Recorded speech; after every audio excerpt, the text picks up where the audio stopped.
Bom dia a todos. Uma grande satisfação compartilhar mais uma vez o palco aqui com os parceiros da JX em um evento que une essa nossa paixão, né, que é a paixão da tecnologia e do direito. Eu sou, e posso dizer, um entusiasta das tecnologias desde muito criança já, de uma geração que nasceu e nos primeiros anos já teve a oportunidade, né, de desenvolver as habilidades em computadores e depois de buscar aplicar toda essa tecnologia, no meu caso, ao direito, né, como advogado, como professor, vinculado à área de contratações públicas. Então, minha missão aqui hoje, pessoal, é tratar com vocês dessa intersecção, né, entre a nova lei de licitações e as contratações de inovação no cenário da justiça. Vamos lá. Iniciando, eu trouxe aqui uma citação de uma obra clássica, né, de um sociólogo chamado Everett Rogers. Na década de 60, ele estudou o fenômeno da difusão da inovação. É um livro muito famoso, né, chamado Diffusion of Innovations, em que Rogers ele faz um estudo sobre como a inovação se difunde numa sociedade. Né? Ele identifica que o fenômeno da difusão da inovação é um fenômeno comunicacional. E ele estabelece um certo padrão, né? Um padrão de como as inovações se disseminam. Esse padrão ele é dividido em 5 grandes grupos. Né? Ele começa com os inovadores, os innovators, que é um grupo muito seleto, né? De aproximadamente 2,5% da população, que estão ligados diretamente à criação da inovação. Logo na sequência, nós temos os chamados Early Adopters, né? Uma expressão que muitos já, com certeza, já ouviram falar, né? Os primeiros adotantes das tecnologias, né? Já aqui representando 13,5%. Na sequência disso, nós temos a maioria de adotantes, né? que são os Early Majority, 34%. Veja, qual que é o meu objetivo aqui ao trazer, né, iniciar a nossa fala com essa referência? Uma referência teórica sobre como a tecnologia, a inovação, ela é difundida em nossa sociedade.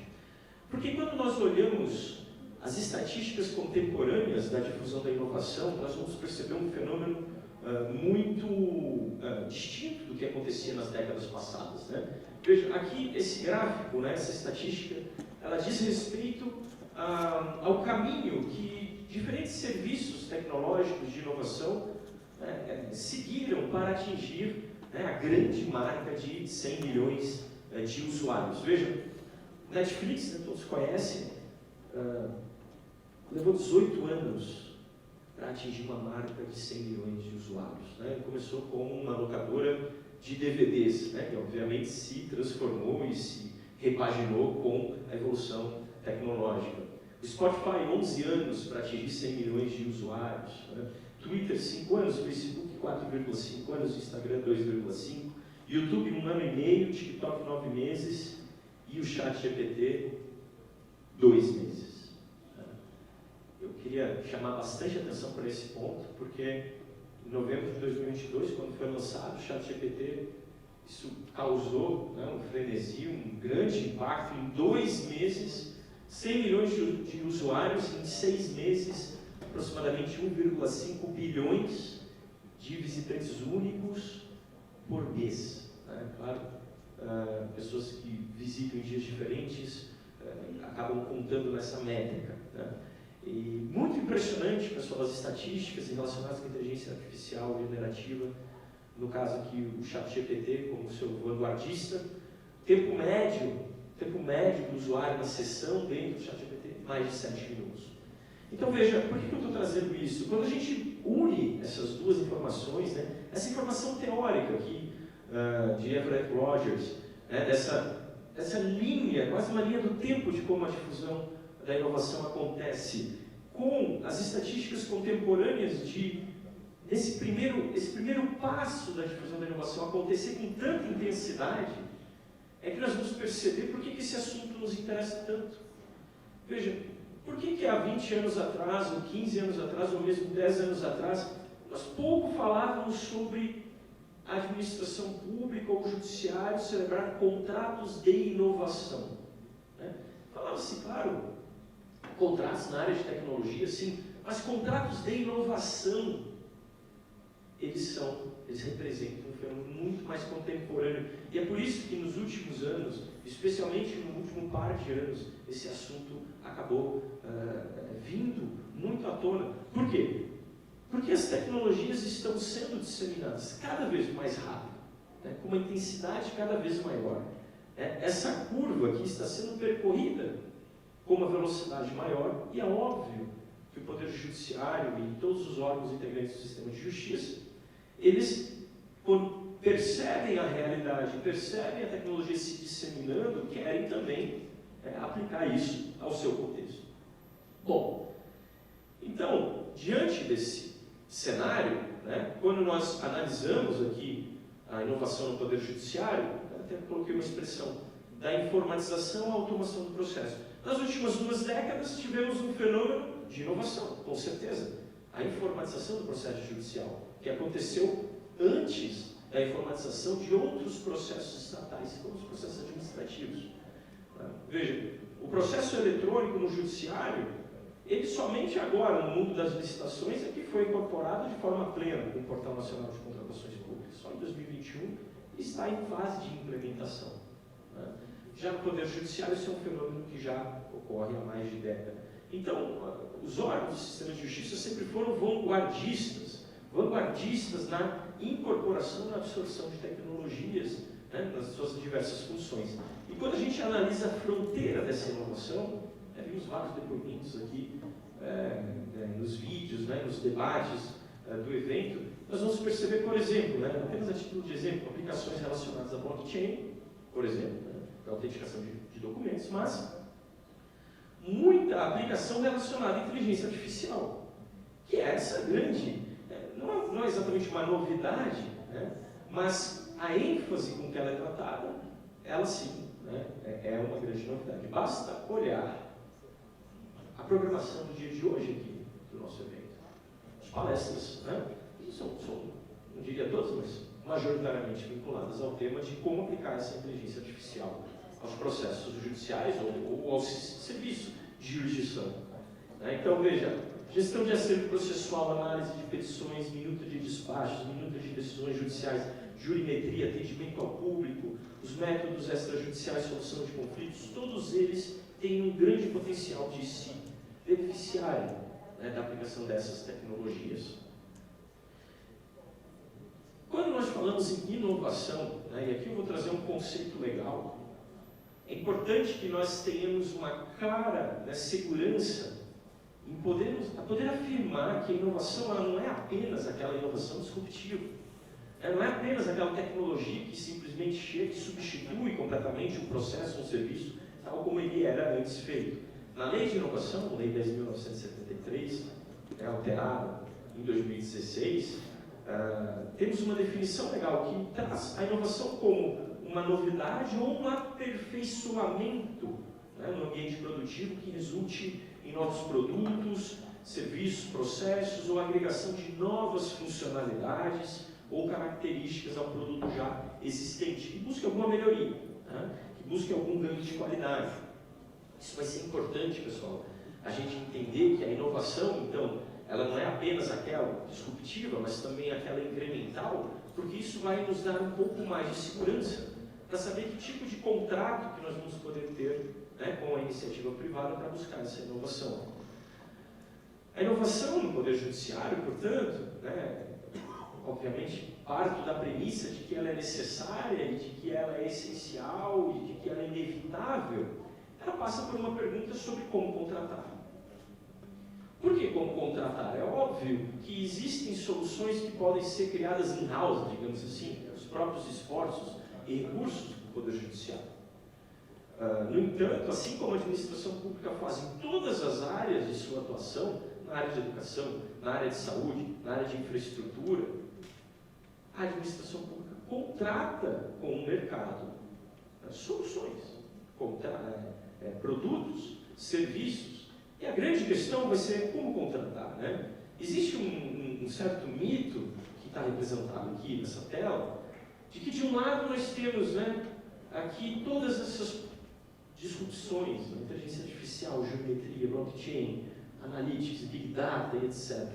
E de outro lado um disquete aqui, né, um disquete representando algo retrógrado, como se a nossa legislação, né, ela não fosse compatível com essas novidades tecnológicas, né, como se houvesse um abismo entre o mundo tecnológico, o mundo da inovação, né, e o mundo burocrático das contratações públicas. Isso não é uma verdade, né, não é nenhuma meia verdade. E especialmente a nova legislação, que é o tema central aqui, nós vamos perceber que ela já é uma lei criada em prol da inovação dos serviços públicos. Esse é um fenômeno que vem mudando nos últimos 10 anos. A gente teve uma alteração constitucional, uma emenda constitucional, que atribuiu ao Estado brasileiro a obrigação de fazer um fomento à pesquisa e desenvolvimento e inovação, tanto, né, um fomento para o mercado, como um fomento para a absorção dessa inovação nas funções empenhadas pelo poder público. Então, a grande questão aqui é como contratar. Essa é uma pergunta, né, é uma pergunta de difícil resposta. Por quê? Porque nós temos vários caminhos. Esse quadro aqui, né, de diferentes caminhos, é o que faz com que a gente pense que a contratação de inovação, de tecnologia pelo poder público é algo exageradamente burocrático, né, ou algo que pode trazer uma certa insegurança. E quando nós fazemos um mergulho aqui, né, sobre como isso aqui funciona, como eu devo tomar as decisões para saber que instrumento utilizar, nós vamos perceber que essa complexidade, né, ela não é tão difícil de ser, digamos assim, traduzida, né, ou de ser simplificada. Então veja, né, em linhas gerais aqui, é importante que a gente tenha essa noção, porque toda contratação de inovação vai passar por esse mesmo caminho, toda contratação de inovação. Ela vai passar por uma primeira etapa de planejamento da contratação pública. E por que eu vou apresentar essa ideia? É óbvio, né, Gustavo? É óbvio que toda contratação pública passa por uma etapa de planejamento. Sim, isso é bastante óbvio. No entanto, a nova lei de licitações, no artigo 18, né, e especialmente no seu parágrafo 1º, ela vai trazer uma espécie de um manual de instruções sobre como planejar a contratação. Se antes da nova lei de licitações nós tínhamos dúvidas sobre como fazer isso, porque nós sabíamos, eu tenho que ter um orçamento estimado, em algum momento eu tenho que decidir se eu vou fazer uma inexigibilidade ou uma licitação, em algum momento eu tenho que avaliar qual é o quantitativo que eu vou adquirir, em algum momento eu tenho que definir os requisitos técnicos da minha contratação. Na lei antiga, tanto na do pregão como na 8666, nós não tínhamos um roteiro para isso. E nós tínhamos que nos fiar no quê? Instruções normativas, decisões do TCU, resoluções, né, que iam trazendo um passo a passo para a nossa contratação. Agora não. Essa primeira etapa da contratação pública ela está devidamente descrita na nova lei de licitações, no artigo 18.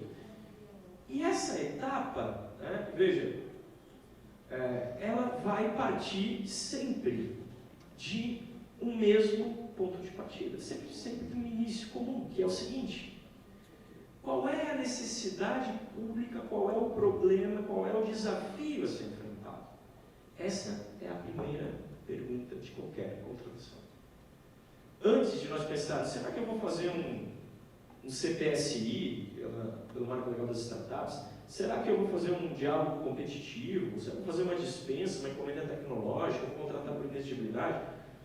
Vejam, as respostas para isso, para essas perguntas, elas vão decorrer naturalmente do processo de planejamento, desde que o processo de planejamento siga uma cronologia correta, que é, primeiro eu vou identificar qual é o meu problema, qual é o meu desafio.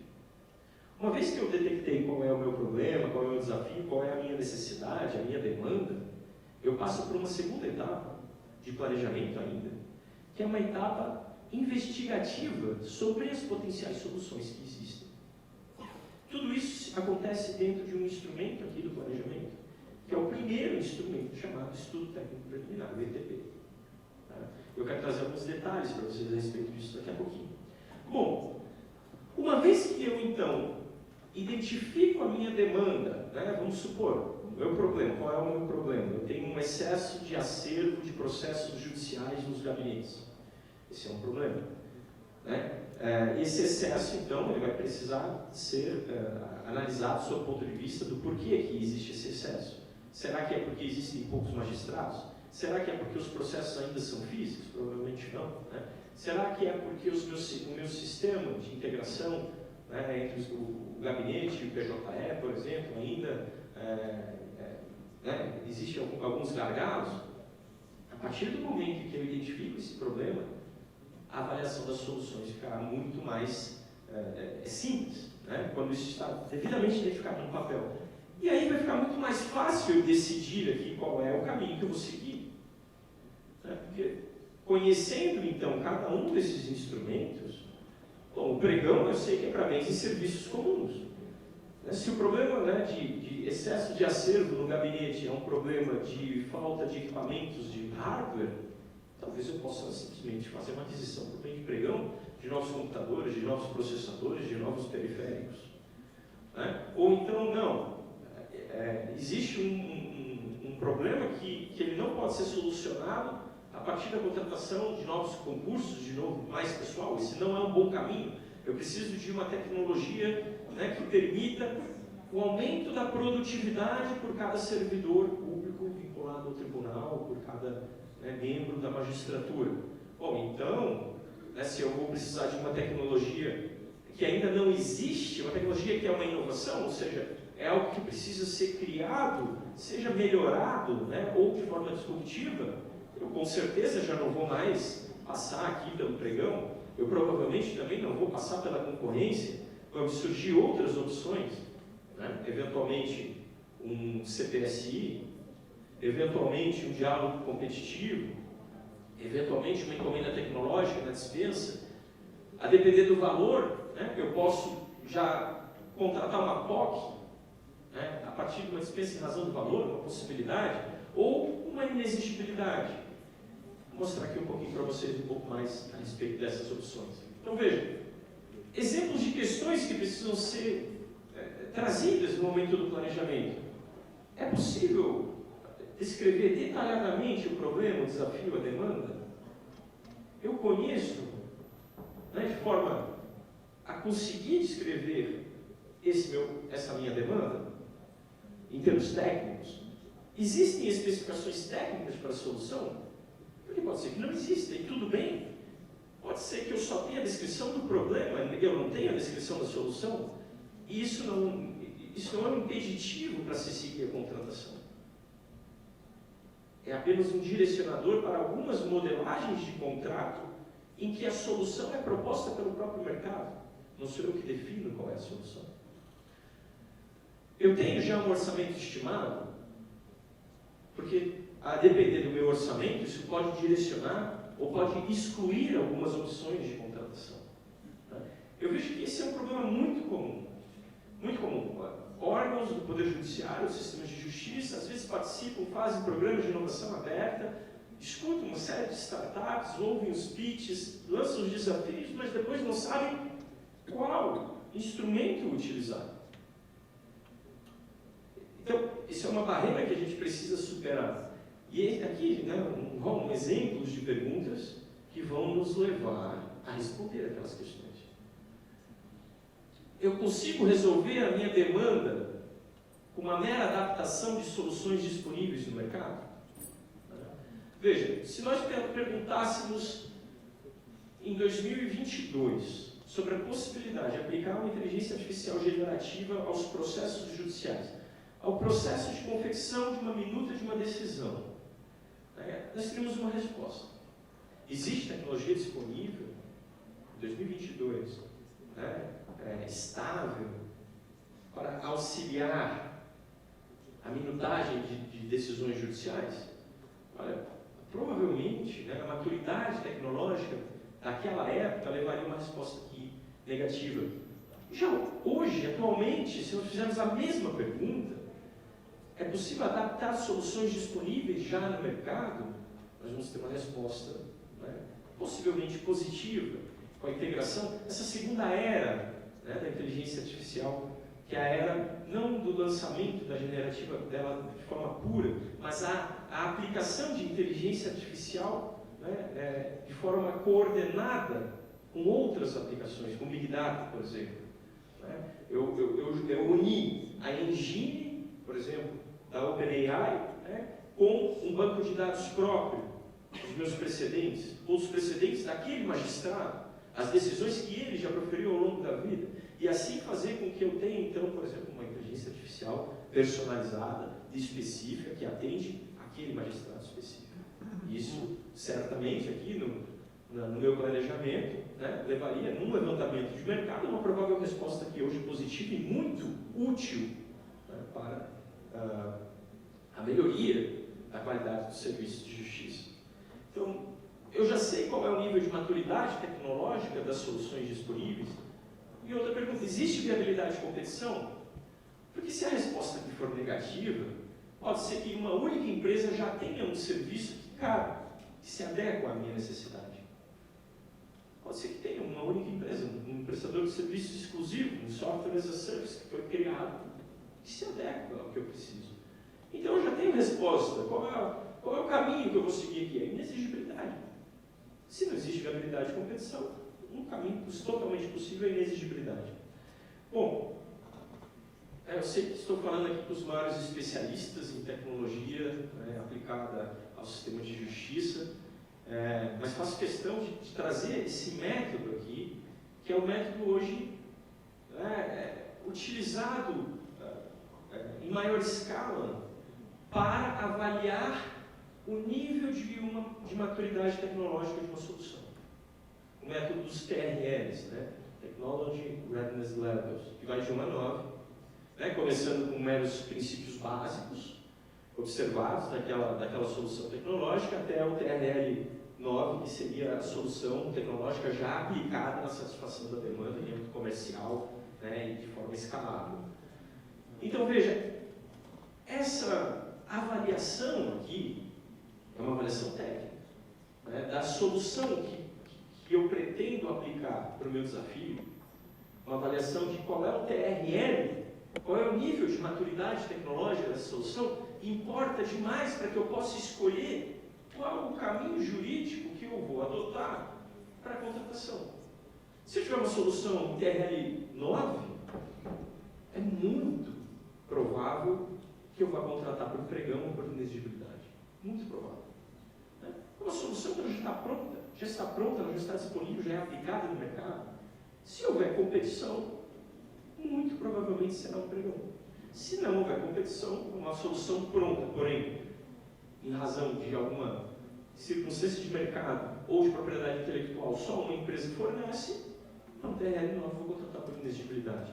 Agora não, eu pretendo, como fez o TCU, lançou um edital de CPS ontem, eu pretendo contratar uma solução de fiscalização, de obras de pavimentação urbana no Brasil. Não existe ainda, da forma como o TCU pretende fazer, de uma forma de ampla escala.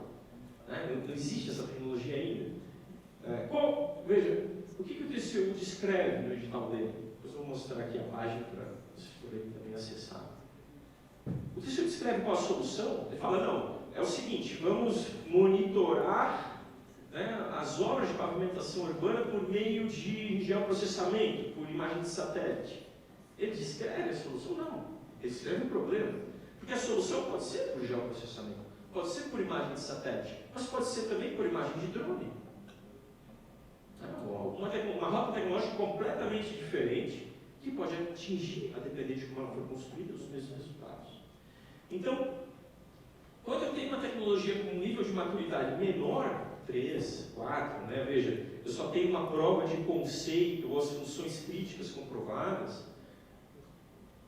o meu rol de modelos de contrato é muito menor. Então, eu certamente não vou fazer um pregão. Eu, muito dificilmente, farei uma concorrência. É muito improvável que seja um concurso. Hoje, 2024, muito improvável que seja um diálogo competitivo, que é a nova modalidade da lei de licitações, né, mas que ainda não foi utilizado. Nós já estamos aqui, ontem, a nova lei de licitações fez 3 anos. Eu não conheço nenhum edital de diálogo competitivo que tenha chegado até o final. Conheço um que foi anulado no meio do caminho. Então, isso já facilita também, né? Já tira um pouco do nosso peso de ter tantas opções. Eu acho que esse é um pouco de um problema que nós vivemos hoje. Nós temos uma cartela de muitas opções jurídicas para contratação. E algumas sobrepostas, como é o caso do CPSI e da encomenda tecnológica. Né? O CPSI, Contrato Público para Solução Inovadora, do Marco Legal das Startups, serve para a contratação de soluções com risco tecnológico, assim como a encomenda tecnológica. Então, para alguns casos, eu tenho 2 instrumentos muito parecidos que servem para a mesma coisa. Isso é um problema para nós, tanto para o gestor, né? Porque se eu tenho 2 instrumentos aplicáveis, eu fico inseguro sobre qual deve seguir. Então, essa metodologia é uma metodologia interessante e importante para que a gente entenda, né? E responda uma questão inicial que já vai nos direcionar sobre qual modelo de contrato nós avançaremos, né? Trouxe aqui apenas para informação, né? O TCU tem esse portal de compras públicas para inovação, CEPIM, que tem um quiz de contratação. Você vai respondendo uma série de perguntas e perguntas sobre a jornada da sua compra pública de inovação. E o CEPIM, né, esse centro, ele te sugere qual o instrumento que é mais provável, né, de ter aderência ao seu projeto. Então, bastante interessante também, útil para o que a gente vem fazendo, né? Alguns destaques aqui, pessoal, que eu quero trazer para vocês. Muito importante, né? Eu vi até que em uma das falas do vídeo que precedeu aqui a palestra, né, o Dr. Guilherme do MP de Santa Catarina tratou disso, desse tabu que existe entre a administração pública dialogar com o mercado. Veja, é como se a premissa fosse que o Poder Judiciário ele poderia elaborar os seus termos de referência, né, elaborar os seus estudos técnicos preliminares, sem ter um contato com as empresas que atuam nesse mercado. Isso é um tabu, né, que nós precisamos e nós já superamos. Né, e a prova disso, vou trazer algumas aqui para vocês, mas a prova está na própria lei de licitações. O artigo 18, parágrafo 1º, inciso 5º, diz que durante o planejamento, veja, voltando ali ao início, né, como é que eu começo uma contratação de inovação? Com um planejamento. E qual é o primeiro documento do planejamento? O estudo técnico preliminar. E a lei diz, quando você estiver confeccionando o seu estudo técnico preliminar, ou seja, o documento investigativo das soluções, que define qual é o problema, investiga as soluções, você pode fazer, né, eu até diria, você deve fazer um levantamento de mercado. Um levantamento de mercado, pessoal, ele não é simplesmente pedir orçamentos, como a gente está habituado a fazer na lei antiga. Um levantamento de mercado é dialogar com as empresas que atuam naquele setor, questionando elas quais são as alternativas possíveis para o seu problema. Muitos órgãos do sistema de justiça têm feito nesses programas de inovação aberta, né? Então, né, um programa de inovação aberta que eu acompanho bastante é o LinkLab, da Cátia, lá em Santa Catarina. Faz-se um lançamento de um desafio, várias empresas participam desse desafio e falam, olha, fazem um pitch, né, ou apresentam referências técnicas, ó, a minha solução para esse problema, né, do Judiciário, do Ministério Público, é essa. Veja, tem uma comissão analisando todas essas soluções, né, e depois, obviamente, vão ter aquelas candidatas, né, que têm maior potencial de serem contratadas. O que é tudo isso que acontece? Né? Veja, tudo isso acontece no mundo da inovação. É muito comum. Programas de inovação aberta, os pitches reversos, as startups é uma linguagem da tecnologia, da inovação. Sob o ponto de vista jurídico, o que é isso? Isso é um levantamento de mercado. A não ser que isso seja feito dentro de uma licitação, o que é menos comum, né? Mas se não for feito, isso é um levantamento de mercado. E é muito importante que essas duas linguagens se comuniquem, se elas se entrelaçam, porque de nada adianta você seguir fazendo uma série de atividades no mundo, na linguagem, né, da inovação aberta, se isso não for traduzido no teu processo administrativo, como aqui, por exemplo, o levantamento de mercado. Então nós temos aqui, por exemplo, esse enunciado da primeira jornada de Direito Administrativo do Conselho da Justiça Federal, 2020, né, enunciado 29, que diz o seguinte, veja só: a administração pública pode promover comunicações formais com potenciais interessados durante a fase de planejamento das contratações públicas. Para quê? Para a obtenção de informações técnicas e comerciais relevantes à definição do objeto e elaboração do projeto básico ou termo de referência, sendo que esse diálogo público-privado deve ser registrado no processo administrativo. Essa é a pedra de toque, pessoal. A pedra de toque da legalidade dessa comunicação, administração e mercado é o registro, é a formalidade. Né? É um fenômeno que pode acontecer, só não pode ser extraprocessual, não pode ocorrer na informalidade, ele tem que acontecer dentro do processo. E acontecendo, não há absolutamente nada de errado.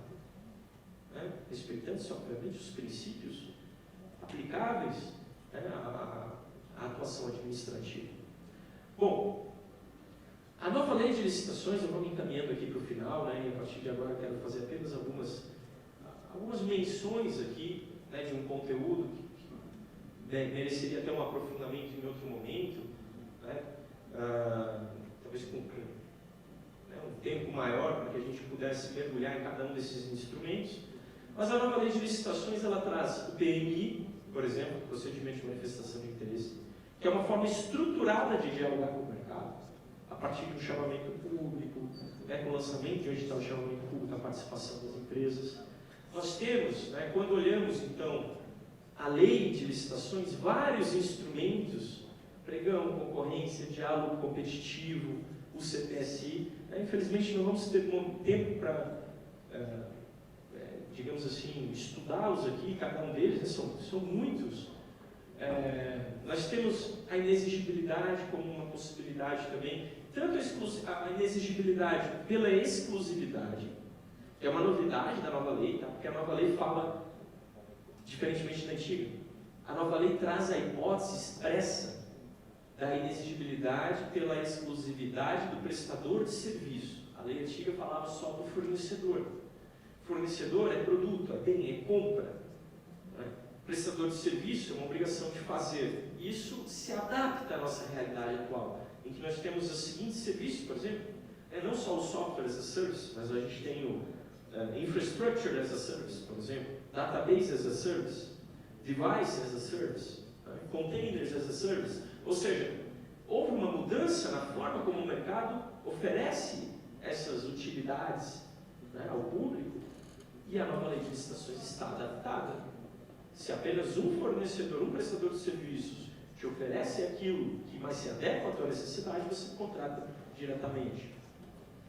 A inexigibilidade dos serviços técnicos profissionais especializados, aqui entre as consultorias, por exemplo, né, e um detalhe interessante, o artigo 8º, parágrafo 4º, não sei se todos conhecem, tá? Porque não é um dispositivo tão mencionado da nova lei. Olha o que está escrito: em licitação que envolva bens ou serviços especiais, cujo objeto não seja rotineiramente contratado pela administração, poderá ser contratado por prazo determinado serviço de empresa ou profissional especializado para assessorar os agentes públicos responsáveis pela condução da licitação. Então, não que existisse isso, mas nem essa desculpa é possível, mas não posso contratar, não posso fazer essa licitação, essa contratação, porque eu não sei fazer, porque eu nunca fiz antes. A própria lei diz, olha, se for o caso, você é uma licitação, uma contratação que você não está acostumado a fazer, você pode contratar uma assessoria para te ajudar nisso. A própria lei diz isso. Né? Os casos de dispensa de licitação, seja em razão do valor, né, seja a dispensa para a contratação de instituição brasileira sem fins lucrativos, dedicada à inovação, dedicada ao desenvolvimento científico, uma hipótese muito utilizada, que foi expandida pela nova lei de licitações. A contratação com base na lei de inovação, né, entrando na encomenda tecnológica, que tem como característica o risco tecnológico, a encomenda tecnológica tem essa característica de ser aplicada a um desenvolvimento de algo que não existe e algo que nós não temos certeza se seremos capazes de atingir. Essa é a grande característica da encomenda tecnológica. Né? E vários exemplos de os órgãos de controle já adotando essa cultura, né, que o TCU dizendo, olha, durante o acompanhamento de uma ETEC é necessário adotar um mindset distinto daqueles das contratações usuais. Por quê? Porque, obviamente, contratação de inovação envolve risco. O risco é inerente ao conceito da contratação. O que significa que a gente pode bater no ar, né? Pode bater na trave, pode não dar certo. E isso não significa que o projeto, né, é um projeto que não foi conduzido da maneira correta, é um projeto que alguém tem a responsabilidade pelo não atingimento dos resultados. Temos já encomendas tecnológicas feitas, né, pelo TCU, o próprio STF tem exemplos. Aqui, pessoal, o CPSI lançado ontem pelo TCU, tá, que eu comentei com vocês, ó, fiscalização de obras urbanas de pavimentação. Então, é um material de referência rico para nós, para que a gente possa trabalhar as nossas contratações. E já temos exemplos também de CPSI aplicado no âmbito da justiça. Temos o Ministério Público do Rio de Janeiro, que já lançou um edital de CPSI, e temos também o Tribunal de Justiça de Minas Gerais, que também lançou um CPSI, inclusive essa licitação já foi concluída. E olha que interessante e curioso, né? Uma licitação cujo objetivo final é contratar uma POC. O objetivo final é contratar algo que ainda está na fase de testes, ainda na fase de um protótipo. Isso é algo que é natural a essa nossa cultura de inovação. Então, o edital aqui, até com Visual Law, a adjudicação e homologação de contratação do quê? De 2 empresas. Então, eu tenho um desafio, eu contrato 2 empresas. Por que eu faria isso? Porque eu ainda não sei qual a melhor rota tecnológica. E eu vou pagar para ver. Isso é natural no nosso ambiente da inovação. Certo? Para finalizar, artigo 11, inciso 4 da Lei de Licitações diz que um dos objetivos da licitação, está na lei, a nova Lei de Licitações, é incentivar a inovação. Então, não há dúvidas, né, de que essa política pública de fomento à inovação, que é de ordem constitucional, hoje é absorvida também, né, pela nossa legislação. Então, a próxima vez que nós olharmos, né, esse gráfico aqui, nós já vamos ter, né, nessa rápida meia hora, 40 minutos que eu tive aqui com vocês, nós já vamos ter uma noção um pouquinho mais apropriada, né, um pouquinho mais decantada de como proceder. Investir muito aqui na fase de planejamento, onde nós vamos tomar as decisões e responder as perguntas que vão nos levar a ter segurança sobre qual desses caminhos aqui nós devemos seguir. Tem um artigo que eu publiquei junto com o meu colega Lucas sobre os contratos administrativos de inovação. Se pesquisarem no Google, vocês vão encontrar, tem um pouco mais de conteúdo a respeito desses assuntos. Tá bem? Agradeço a atenção de todos e até uma próxima oportunidade.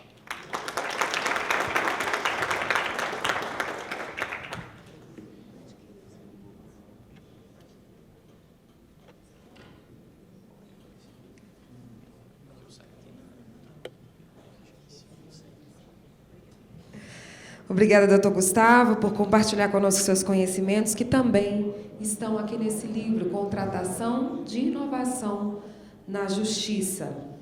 Dando continuidade, temos mais